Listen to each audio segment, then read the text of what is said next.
So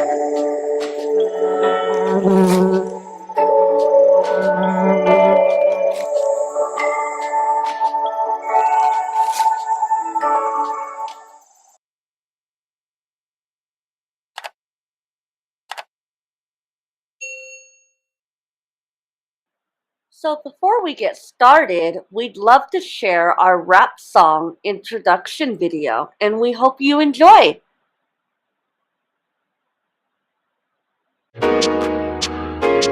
Yeah, okay, organic base, this is what you need.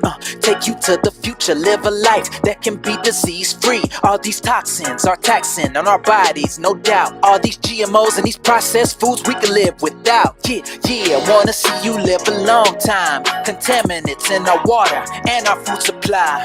From the meat to the dairy and the fish, what a shame. Not realizing that my insides were inflamed. Hold up, I know it's hard to digest, that's right.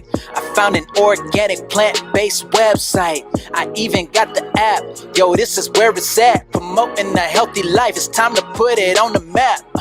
Assuage, trust you don't wanna miss. It's time for you to be your best, be your healthiest. Assuaged, trust you don't wanna miss. It's time for you to be your best, be your healthiest. Hey, assuaged, let's go.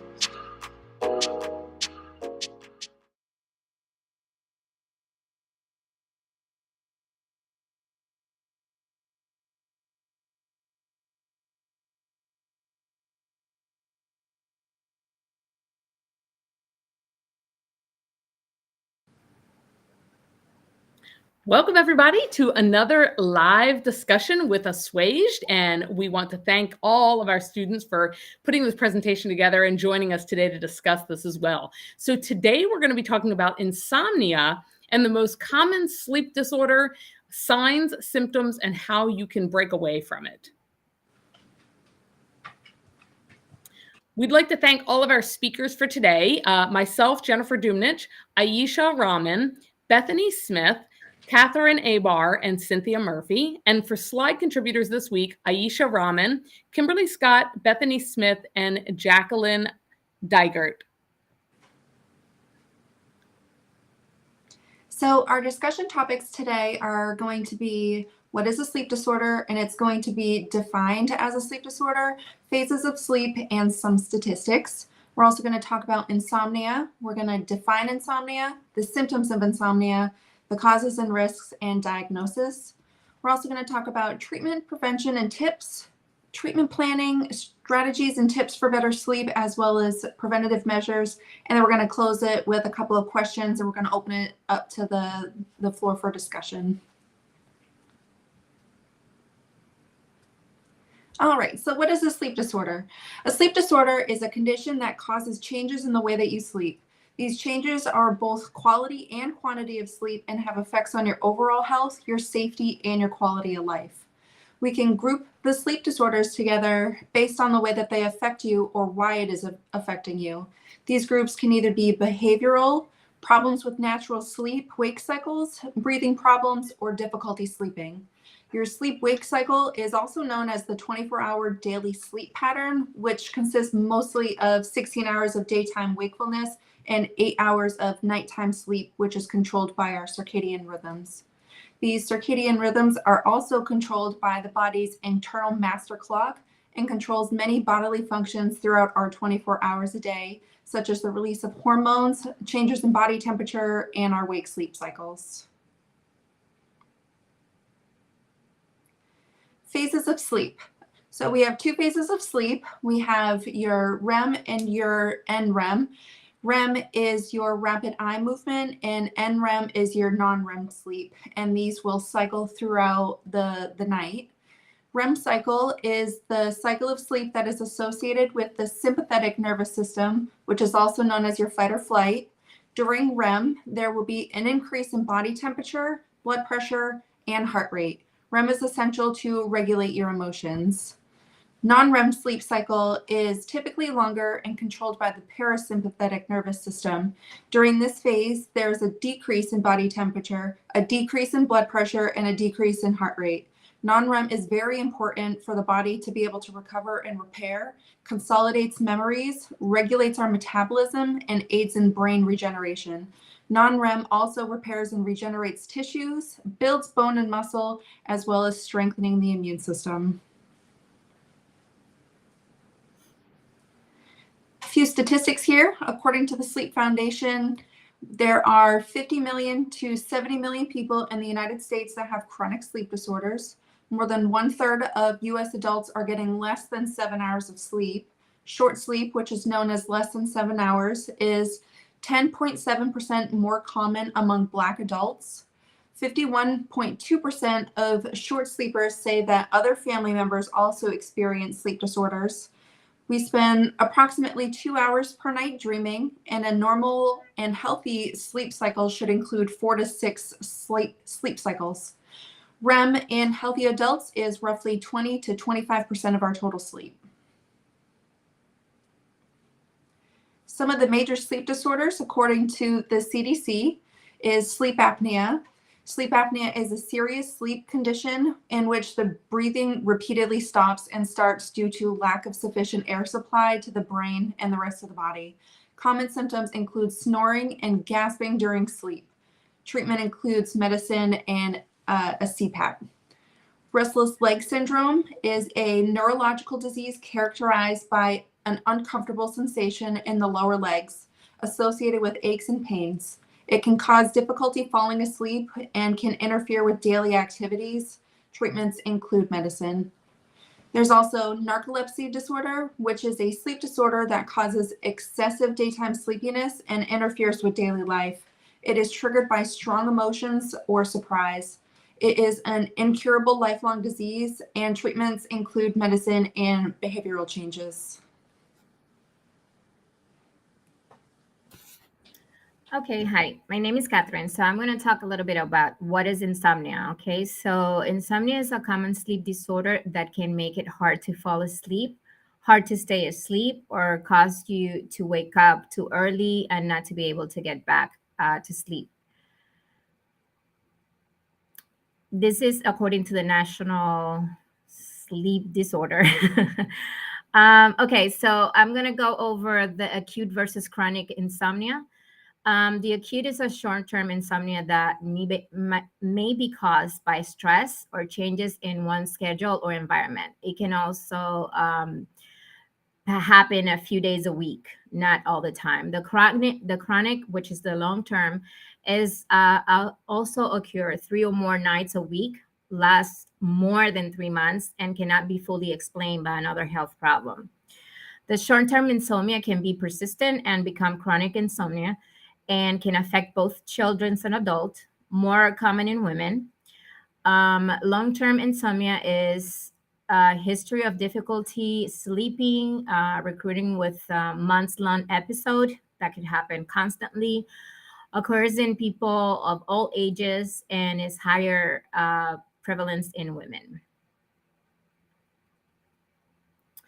Insomnia symptoms. According to the Mayo Clinic, 2016, the symptoms could be difficult falling asleep at night, waking up during the night, waking up too early, not feeling well rested after a night's sleep, daytime tiredness or sleepiness, irritability, depression, anxiety, difficult it's difficult to pay attention, focus on task or remembering, increase of errors or accidents, ongoing worries about sleep or thinking constantly at night where you cannot rest because your mind keep going.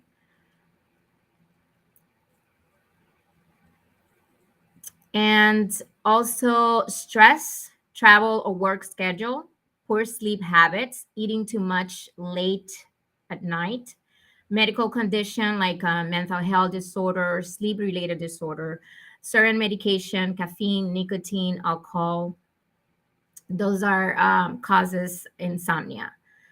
A special note for women, which we are the ones that are more affected about the sleep disorder, which is insomnia.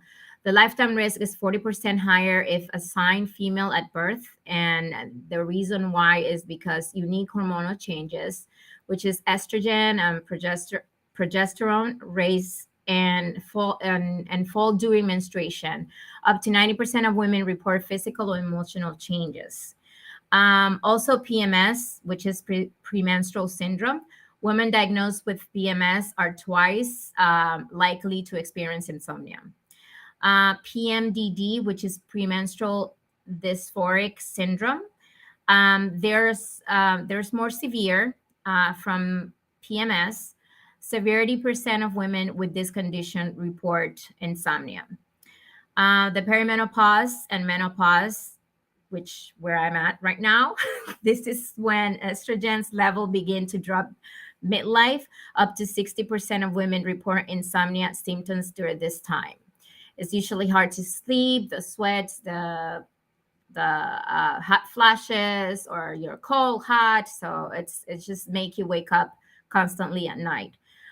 Pregnancy and birth. Insomnia is very common during pregnancy and after birth hormones. Frequent urination, lack of being able to get comfortable. All of this contribute that while you're pregnant, you cannot sleep or you spend more nights up. Anxiety and depression. The anxiety and depression rates are higher for women, but symptoms can also fluctuate with hormonal changes leading to insomnia. Sleep debt. Women are less likely to recover from sleep deprivation than men and pass due to unequal family or work responsibility, especially when you're a new mom, you're always waking up, and then there happens after that pass, you actually continue that schedule of not able to sleep, or disrupting your sleep time or schedule can change everything. Stress. Women are more likely to dwell on their concern at night before sleep, and this can also lead to an increased risk for anxiety and insomnia. And with that said, I will pass on to Aisha. Thank you. Hi everyone, this is Aisha. I'll be discussing about the insomnia treatment, diagnosis, treatment, tips, and prevention. Diagnosis for insomnia. According to Mayo Clinic 2016, diagnosis for insomnia may include physical exam, sleep habit review, sleep study. Physical exam are done to look for sign of medical issue that related to insomnia, such as a blood test for thyroid. Sleep habit review include determine sleep-wake patterns and level of daytime sleepiness by completing sleep questionnaire. Sleep study tests are done to monitor and record a variety of blood activities while you sleep at the sleep center. Insomnia treatment planning. There are two types of planning.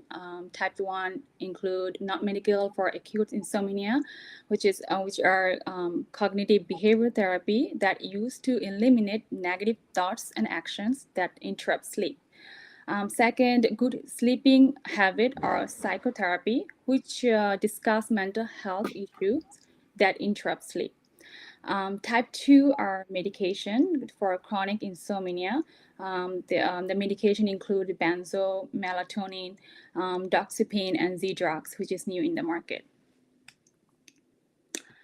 More treatment strategies. So according to WebMD, if you are chronic insomniac and trying to fall asleep, which makes more anxious and awake, so try those options to help you, because those are the options that will help you to reduce the sleep disorder.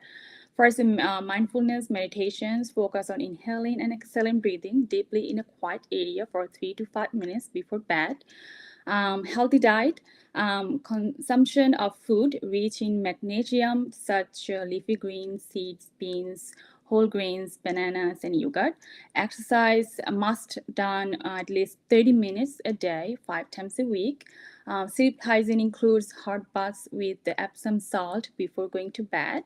Of course, disconnect from devices. Turn off the electronics at least an hour or two before bed. 4 tips for better sleep. That's according to CDC website. They advise that be consistent. For instance, go to bed at the same time and get up at the same time every day. Avoid large meals to give your body enough time to properly digest the food that won't disrupt your sleep. Bedroom environment. Make your bedroom quiet and dark. Stretching and meditation to reduce the muscle tension and calm your mind. Another good tips is to sleep at least 7 to 9 hours per night for good health. How can insomnia be prevented? So just to keep in mind, medication is not prevention for the insomnia. It's all about your lifestyle. Because chronic insomnia could be treated by medication, but again, you have to change your behavior. So there's a way you can prevent insomnia, such as sleep hygiene, healthy habits, daily routine that promotes consistent and uninterrupted sleep, dealing with the stress and anxiety, such as doing yoga, exercise, dealing with depression, talking to psychiatrists or therapists, quit smoking and alcohol, aim for healthy weight such BMI between 18.5 and 24.9. Check with your doctor if medication is causing insomnia. Thank you. All right, fantastic. Well, thank you all for that. And now we are going to go into the discussion section. So we'd love for everybody to chime in and give their thoughts on each one of these if you can. So I'll start with the first one here. How is shift work dangerous to health? And we have a few thoughts here. Shift work is dangerous to our health because changes in our sleep routines affect the way our body controls a natural sleep-wake cycle. When the body is unable to control circadian rhythm, sleep is affected and increases the risk for cardiovascular disease and work vehicle related injuries. Have any of you ever had experience with this and worked other schedules? Being in the military, we had very strange hours that we had to work. A lot of the times we were forced to do 24-hour duties. So we had to sit at a duty desk for 24 hours and make sure that no one was coming into the building.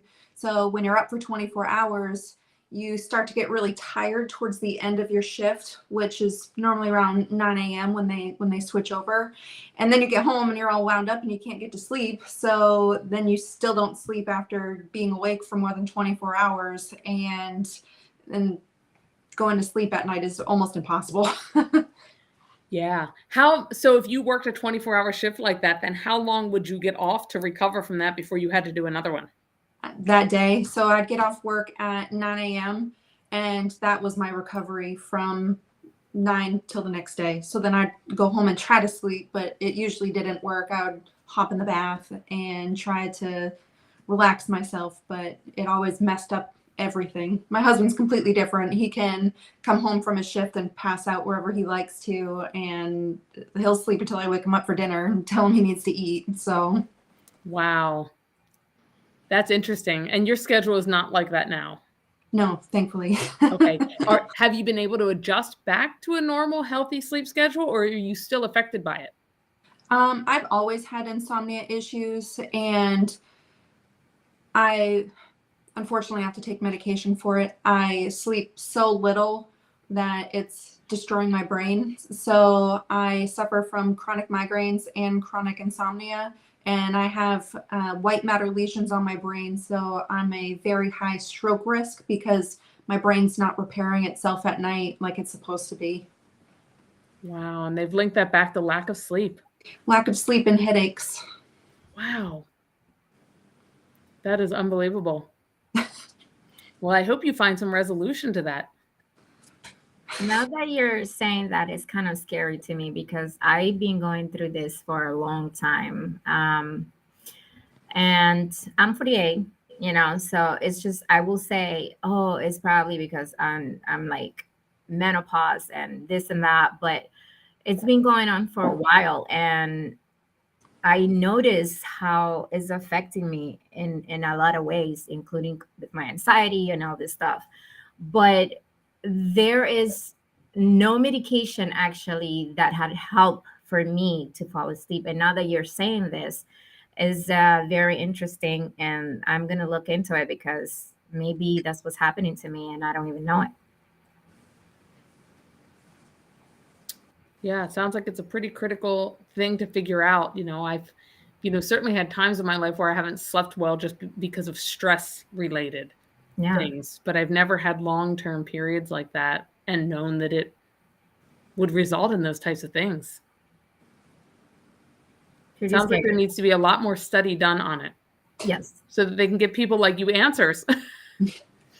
Yeah, it's true. Like there's no, I mean, I've been going on for so long and tried so many medications. I don't want to try anything that is addicting, and that's what I'm, trying to avoid. But not even with medication like Ambien or stuff like that. I can't. I mean, it doesn't. It's just I just sleep for a couple hours and then I wake up. I don't even understand what it is. And then at night is like my favorite time to have my brain working and thinking about everything that I'm like, why am I thinking about a couch that I'm going to put in this way and that way? And it's just nonsense. You just like, what is going on? Like my brain just sometimes I said maybe I need to find a night shift so I can sleep in the morning, but I can't even sleep in the morning because to me, my body and my brain is like ready and say like, oh, it's the morning. I need to be up and I need to be doing things. So I don't know. And I tell you, I have like 4 different jobs that I used to do, which I love doing all of them because it was in my own time. And that was not actually affecting my sleeping. It was my constant thinking of other things that didn't even have to do with work. Mm-hmm. Yeah, the only thing that, oh, go ahead. No, you go ahead. I was just going to say the only thing that I've ever found to work for me when my brain was on overload at night, which was kind of like a stress thing of why I wasn't sleeping, is have you ever tried Bach flower remedies? No. So there's something called Bach flowers, which they then distill, and it either comes in a spray or a little dropper bottle. You can buy it on Amazon. It's basically a homeopathic remedy. And you Okay. put a couple drops under your tongue or a couple sprays under your tongue before you go to bed at night. And it's meant to help just calm the mind and quiet everything. And then if you wake up in the middle of the night, because that would happen to me a lot, is like, even if I fell asleep, then a couple hours later, I'd wake up and the mind was going. You can take a few more sprays because since it's just a homeopathic remedy, there's really no overdosing of it. And all of my kids have used it. And matter of fact, I've recently started using it for my cats for their anxiety because they weren't getting along. So there's a lot of different versions of it and a lot of different uses. They have ones just for anxiety, and then they have ones that are specifically for sleeping at night. But they won't make you tired like a medication. They're just meant to quiet the brain. Mm-hmm. So that could be something that may help you. And you can order them, like I said, on Amazon. You can get them from health food stores, Whole Foods. I think you can find it in Lush, and I don't know if you know the brand. Yeah. Yeah, they have this sleeping spray. I bought a couple of years back from my mom-in-law because she couldn't sleep at night. So I Yeah. bought a spray that you would spray on a pillow. It'll give you nice fresh smell to keep your mind at peace. And it worked a couple of days for her, but she's like old. But yeah, you can try. Yeah. Yeah. Yeah. Cool. But yeah, it's worth trying for sure. I want to ask, sorry about that. I want to ask Catherine, do you take a nap during the day? Because okay. I can't No, nap. that's the problem. I can nap. To me, it's like when the sun is out, you're supposed to be up and doing stuff. And then at night, I guess my brain decided to be thinking. How about you Instead of relax? Like there's a nap called 20 minutes nap where you relax on a couch just for 20 minutes, close your eyes and just keep everything, all the sounds away. Like it's not a nap, it's just closing your eyes and try 20 minutes. So you can try that. Sometimes I do when I get so stressed out, like, oh my God, so much going on. I take my time, I close the door, I sit on a couch, anything that comfort me and comfort my body. I close my eyes I put a timer on it, like 20 minutes, and it put me on sleep. Like after 15 minutes, I sleep for 5 minutes. For 5 minutes. And when I wake up, I feel fresh. Like recharge. What's the name of the app? App? No, it's not an app. It's just your timer. You put a timer. Oh, you put a 20 minutes. Okay, 20 and minutes. Do not get up unless its time is up. Do not get up. Okay. It will, first couple try. It will hurt difficult for you because you always in conscious, thinking in conscious mind. So try not to get up. Just stay there for 20 minutes, no matter what. Okay. So Thank try you. it. Sure. Yeah. What about Cynthia? Are you having any changes with your sleep patterns during the pregnancy? Oh, goodness gracious. I think technology is a big factor that many of us don't realize, that it just keeps our brains going. And it is natural for us to think of the future and not necessarily live in the moment, because there's stressors in this economy and everything else going on. So I definitely can feel that attaches it to, disrupting sleep patterns. As for like the pregnancy, I don't feel like any pains or anything much yet. It's just like the acid. I have to watch what I eat. Typically, not eating later than like 5. I know you always have to, throughout your life, as we age, we have to find different measures. And Ambient's been one that the only prescription that I've used on and off. I'm not taking it now, obviously, but I have noticed that, it's like it's temporary. It'll like maybe a couple hours, and then you kind of, sometimes you have better days with it. But there's really just, I think, just eliminating the stress, and trying to use dark mode on all of your social media apps. Put a blue screen on your mobile, your computer. I have a blue screen on here.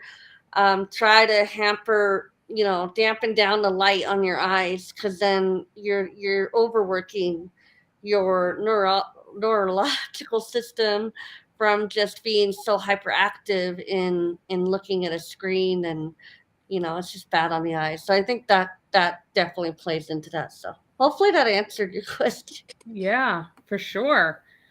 All right, let's go on to the next one. So we might have covered some of this, but I'm sure people have other comments. Why is quality sleep so important? Sleep is restorative to the body as well as the mind. Studies have shown that deep sleep improves the immune system and memory retention, regulates hormones, and contributes to muscle repair. Researchers have also discovered that blood flow to the brain slows during deep sleep, allowing CSF, cerebral spinal fluid, to flood the brain. This helps remove waste and beta amyloid, which is linked to Alzheimer's disease. So fascinating. So when we talk about the restorative side, obviously, Bethany, you've already seen this take place regarding some of the things that you're dealing with on a regular basis. Yeah, definitely. Anything there that comes to mind off of that slide in particular that you wanted to add with any of that? Not really, but I was unaware of the CSF. That's interesting. I know that most everyone else has already spoken about it, but the ongoing worry of sleep. So I'm one of those people. I'll be staring. I've got this stupid alarm clock, and it projects the time onto the ceiling. So as I'm laying there in the dark, unable to sleep, I'm like, well, if I fall asleep right now, I can have 4 hours and 15 minutes of sleep. And then I roll over and I come back and I'm like, all right, if I fall asleep now, I can have 3 hours and 37 minutes of sleep. And it's just a never ending cycle all night long with this stupid clock. See, Yeah. that's crazy because the clock situation, they said to you, don't have TVs in your room, don't use your phone, like try to use your phone like an hour or 2 hours when you're going to bed. But the crazy part of that is that I don't have an alarm clock, because yours is a distractor. Like you need to take that off or just remove it from the room, because that's one of the things they said, that don't look at the clock, don't look at the time, because then you'll be more anxious to fall asleep. And since you see that you cannot fall asleep, then it makes it even worse. So I don't have none of that stuff, but I'm still up thinking. So I have a big problem. I don't know what I'm going to do. Oh. Well, and Catherine, the interesting thing that you said earlier was about, the fact going through with the different hormonal changes and stuff in our life right now. And I'm 45 and I've experienced a lot of that over the past couple of years. And so it's interesting that if we're not sleeping, it's affecting our hormonal balances. But if we're already going through hormonal imbalances, that is affecting our sleep cycles as well. And one of the things that I started doing, because I had been having really bad night sweats for quite some time, and that was probably the most distracting part of what I was having, because even when I was sleeping well, if you wake up in the middle of the night and you're soaked through to the bone, it's you have to get up and change. And by the time you do all that, you have trouble That's falling it, back you're to not sleep. even So sleeping. I started researching. I had gotten one of those thermal body scans, and they were able to see the excess amounts of estrogen that were all throughout my body, all over my chest and my neck area, and coming up here, like behind my ears, and kind of drowning out my thyroid. And it just messed up everything. And so I started taking a variety of different supplements that will actually balance your estrogen levels in the body naturally. So that really has helped. Since I've been taking those, all of my, menopause type symptoms that I was starting to have totally disappeared at this point. That's amazing. Yeah. So something to just consider. I mean, I Googled it, and then I don't know if any of you have ever used muscle testing to see like what is good or not good for your body. I won't show you on this call because it's kind of unrelated, but if anybody wants to know, I can teach you how to do that. But because they gave a long list of different ones, and besides balancing estrogen, like the other things that they do. So then I kind of picked out like intuitively which ones resonated with me, and then I muscle tested to see like, okay, would they benefit my body? And then I picked a few of them that way, and definitely helped for sure. I'll try that. Let's see. Yep, absolutely. All right. Anybody else have anything to add with this one? All right, let's hop on to question number 3. So why spend money on your bed and bedding? We spend roughly 1/3 of our day in our bed. So making sure that your mattress is meeting your needs and preferences is key to good sleep. Quality bedding helps to make your sleep more inviting and comfortable. Keeping room temperature around 65 degrees helps to not be too hot or too cold. So I am 100% agree with this bedding because my husband has very bad back pain, and I think couple months back, the mattress we have is not firm; it's very soft. So he was actually getting the back pain. So he was thinking that I'm getting a back pain due to my type of job I do, and then we realized that couple months later it was due to the mattress. So we immediately changed the mattress, and we got the mattresses firm, more strong, and now he's doing much better with the back pain. And so I believe that mattress, plays a good, like, you need a good mattress to have a good night's sleep. It's very important. Well, that's good. I'm glad that he's sleeping much better now. Yes, yes. It's funny. I have the opposite problem. I feel like our bed we have one of those Tempur-Pedic mattresses. And for me, I don't know what it is, but I do not find it comfortable at all. And Craig absolutely loves it. And we've had this thing now for quite some time. And we go back and forth all the time because I like sleeping on kind of a cloud feeling, right? And when I lay on that, I feel like all of my joints hurt because I feel like instead of it sinking in where it's supposed to for pressure points, I feel like I'm just laying on a brick floor. Have you tried water mattress? I heard that they are also effective for good sleep. A water mattress, you said? Yeah, I used to have one of those when I was a teenager, and I loved it. Yeah. Oh, maybe you were a teenager, that's why you loved it, or you loved it the fact that it was giving you. I thought it was so comfortable because I had one of the ones that was really wavy, so I sunk into it, right? And it would like come up around me, so I felt like I was in like this. Oh, that's fun. Yeah. Cocoon. I wonder if those are bad. I heard those are really bad for you. That's what Thane always tells me. He's like, those are horrible for your body. And I'm like, really? Yeah, I don't know.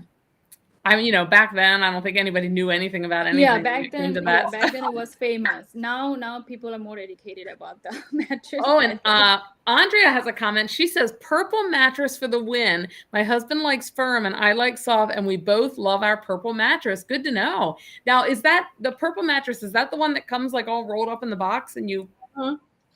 Yeah, and it like depressurizes, and I've got one too because I had similar back pain as Aisha's husband, and I was like, I think it's my mattress, and we got something that was a little bit more firm, and even though I still struggle with some back pain, it's not nearly as bad. So I love my purple mattress too.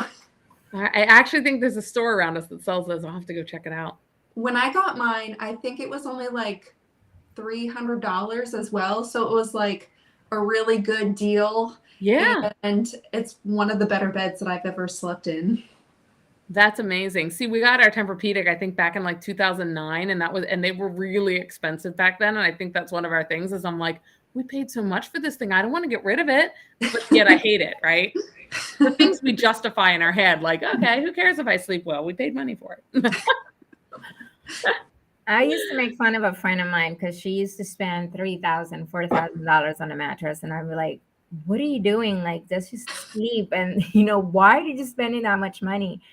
And then when everything started happening, me aging, I'm like, yeah, it's very important to have a good mattress and spend as much as you have because you spend 8 hours. Well, if you sleep 8 hours or 7 hours in your bed. Yeah. So after that, I changed my mind and I was like, okay, I have to find a good mattress. Mm-hmm. And then I also, but it's happened the same thing as you. I feel that it's too hard or something, but my husband has back pain and that helps, but to me it's just like I don't feel my body, I wake up with pain. Yeah, I have a friend that has a lot of different medical conditions, and her husband got one of those Sleep Number beds where you can have it set differently. But then they got the one because of her health problems, she needs to elevate her legs a lot because she always has infections in her legs. So they got one that has the adjustable like foot and head and everything too, which is really cool. But so there are times it's like we have to consider what's important to us and what we're spending our money on too. And really, as we've talked about the whole time today, our sleep is so critically important to us that it might be the best money we've ever spent.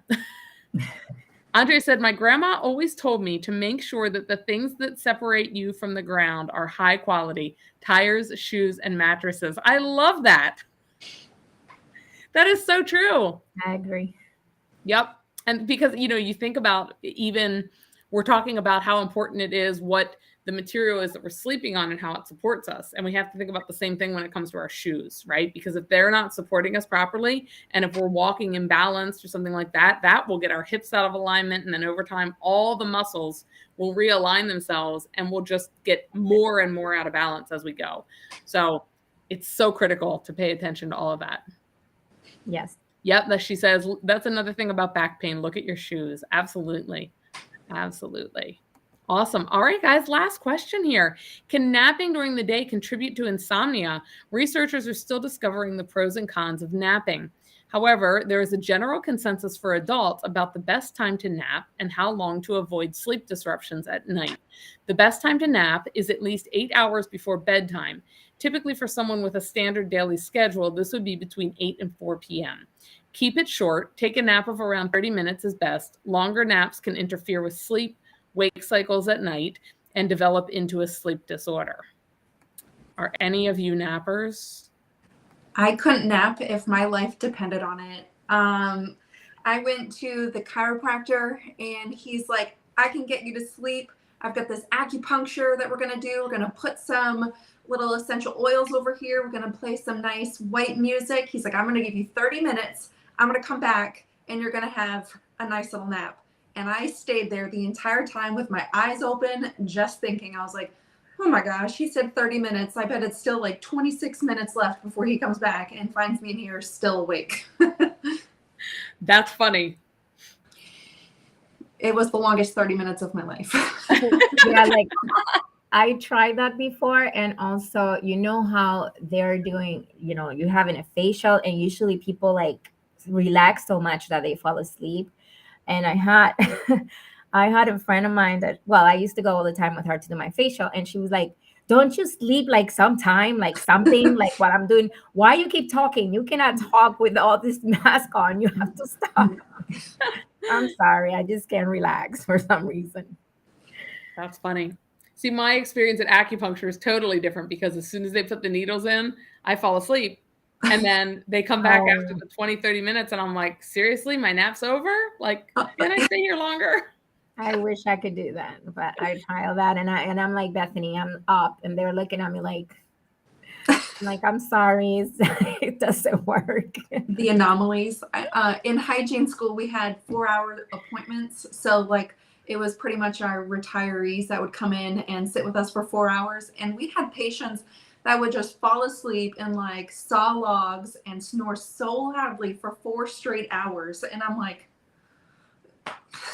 My Help us husband is out. like that. Like he tells you, "Oh, I'm going to sleep."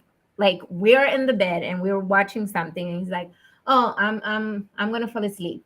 And then I said something like seconds ago, and he's like, and I'm like, "What?" He just like put his head in the bed, and that's it. He's gone. And I'm like, how can you do that? When we take our trips, he also sleep in the plane and snoring so loud. I'm like, I don't know him. I don't know who that person. I'm by myself. Are you sure you a How napper? can you do that? I wish I could do that, but it just, I don't know. There's some people that have this gift that I'm like, I wish. Jenny asked me, yeah, I love taking nap, Jenny, but I have a schedule that I like to maintain. My dad was a diabetic, so there's some behavior that I learned, healthy behavior from him. As soon as he figured out he has a diabetes, so his whole routine has changed. So the nap he used to take right after the lunch. So one day I asked him, why do you take nap right after the lunch? I was very young, as a very child. And he told me that this is the best time you can take a nap. You know why? Because your tummy is full. That puts you on sleep, good nap. If you're hungry, when you're stressed out, you get hungry. So if you have nothing in your tummy, you're not gonna you're not gonna fall asleep. So this is the best time. As soon as I have your lunch, have 30 minutes, 40 minutes, however you want it, just have good nap during the day. And then you can schedule it. Then actually, that's right, the research or whatever, the question answer, I agree with that. You have to have nap 8 hours before you go to bed. This bed. And I love napping. I can take nap anytime. I love taking, and I can go to sleep on my regular schedule. But yes, I like to take a nap right after I have lunch. That's Doesn't amazing. happen every day, but whenever I have a chance, I love taking nap. You know, Jenny and I are pretty good friends. Outside of Assuage, we've done some travels together. And I remember we were at this retreat, and she's like, Cynthia, last night we had a long night. I need to go take a nap, or I'm just not going to function. And she goes up and takes a 1-hour nap, and I'm just sitting there. How is she able to nap? Because every time we travel, she naps, and I'm like, I can't. We have like a V on the screen. There's 3 of us that can't nap on this call, and there's 2 of you that have it all. So, Yeah, I'm with you. I could nap every day if I had time. I don't have time every day, but I could. As a matter of fact, we have one of those, we have a PEMF mat in our room that sends the electromagnetic frequencies through your body, and you can set it to, raise your energy level, or you can set it for restful sleep, or you can set just like a natural cycle on it. And so I try to get on that every day just because it's great for your cellular health. And this afternoon, I intended to lay down for 20 minutes, and next thing I know, like I woke up 45 minutes later and I had That's 20 great. messages on my phone, and my daughter needed to be picked up from school. I'm like, oh, I was out. I was so tired. I don't know. My cat laid on top of me, and it was, maybe you all need a cat. See, your cat, I swear, when one of my cats lays on top of me when I'm sleeping, it's just like, I don't know. They're just this calming energy, and they lay like right on top of your heart, and then they calm down. Their favorite things to do is sleeping. Their cats always sleeps. Their favorite things to do day and night. Yep, Right. absolutely. And that See, motivates Cynthia? you to go to sleep, I guess. Oh, Bethany, look at them. they're so cute. Oh, they're all sleeping. Yeah, they do the sleeping for me. I don't have to sleep. Exactly. Oh, so We cute. have 3 little chihuahuas, and I remember, Jenny, when we first met, you're like, yeah, I'm really not into, I love your chihuahuas, they're cute, but I'm not into pets. And then all of a sudden, like 2-3 years ago, you get this cat, and she's in love. I was like, oh. Yeah, now we have 2 of them. Yep. Oh, what? Oh. Yeah, I know. So my oldest son, when he got rid of his apartment, he gave us his cat. So Oh my goodness. yeah, we're getting rid of the kids. They're all in 20, 21 now. They're moving out, and then they're giving us their animals. I'm like, I don't know how this happened, Like for fun. So Every time funny. I think somebody moves out of the house, something else moves in. It's not necessarily a human. Sometimes it's an animal. All right. Well, I think this is going to wrap everything up for today, unless anybody has any further questions or comments. Yeah. I think Awesome. that was This was a great good call. Yeah, great call. I think a lot of people watching from the outside in will have a lot to learn from this. I certainly did. I did as well. And Me thank you too. guys for all Yeah, sharing thank your you. experiences, because that's where I think other people can really relate. And that's awesome. And I wish you all the best in you guys finding solutions for the challenges that you're facing with your sleep, because there has to be a solution out there. Sure. 13 years and counting. I'm waiting. Yeah. Wow. Oh, Yeah. that is Same here. All right. Well, Yeah. thank you everybody so much. And Thank we will you. see you on the next one. Thank you so much.